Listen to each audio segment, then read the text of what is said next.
Hi, I'm Jenny with Family Handyman. If you have an interior painting project on the horizon, these tips will help you save time, avoid frustration, and get great results. For starters, don't waste time taping everything off. You might not know it, but you really only need to tape off the tops of your windows, doors, and baseboards to prevent drips from falling from above. For the rest, we're going to rely on our brush to get a really clean line.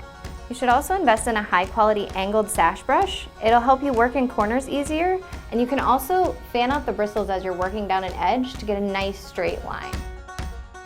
If you do make a mistake, it's best to use a damp rag and a putty knife to wipe it up right away.